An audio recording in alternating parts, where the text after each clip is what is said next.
This week on the Modified World, we bring you Cyborgs in Detroit. So stay tuned.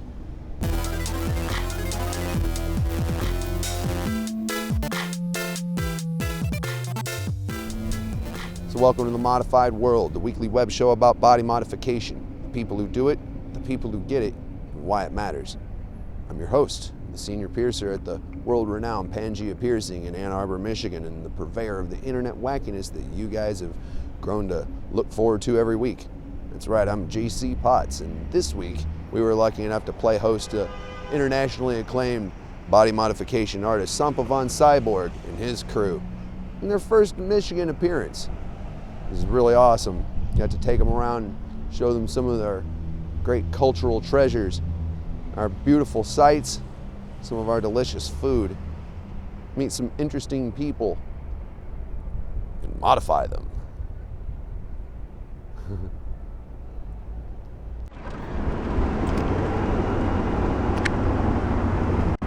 This is Sampa seeing the Packard Plant for the first time. This looks like the place where he should have been born. It might have been. I'm not even entirely certain that Sampa is a real person. I'm pretty sure he just cobbled together from old robots and dead GIs. Also, we're lucky enough to get to pick the brain of the cyborg a little bit. This is pretty cool. He brought a lot of insights to the table that you wouldn't be able to get from anybody else, because indeed, who's in a position? How many people can accurately discourse as well as Sampa? Well, let's be honest here, body modification is undergoing an explosion in popularity, and with that you see a whole bunch of people attempting procedures that are really advanced and probably beyond their level of training. It's tough though, because how would somebody wind up getting trained to do this kind of work? And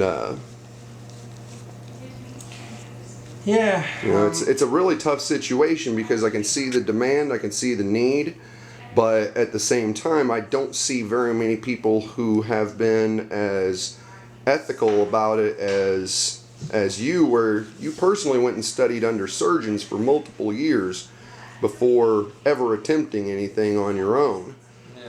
But I will say, and this is no bullshit from experience myself dealing with various modification artists, typically they learn by watching each other, not by watching doctors. Do you have any comments on that, or? Yeah, firstly, you can obviously learn a little bit by watching other people's work, but at the same time, if you just watch other body modification artists doing stuff, you catching my stings. If you're just watching other body modification artists doing work, you just basically learn all their mistakes. Mm-hmm. That's pretty much what you do. There's so many people who still 2014, they don't know how to do sterile procedure, and that worries me a lot. So that's like just the basics. There's nothing to do even with the techniques. It's just like, common sense. That you don't use a natural gloves when you do surgical procedure. That's Yeah, there isn't a surgeon on the planet that would do a surgical procedure with a plain exam glove. Yeah. For instance. And that's what I see every day when I open my Facebook.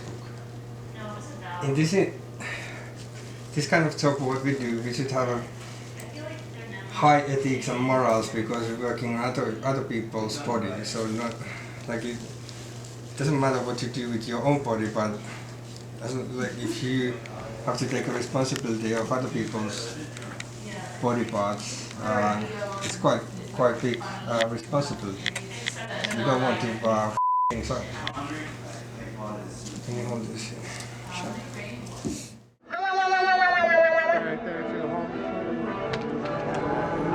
Jesus loves freaks.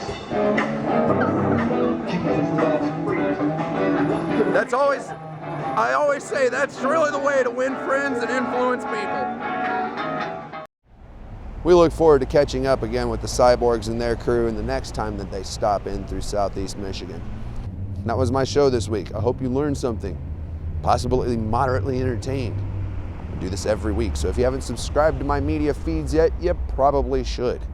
Of course, you know I love to hear from you guys, so hit me up on your favorite social media networks. Of course, leave comments in the section down below. Let me know what you think.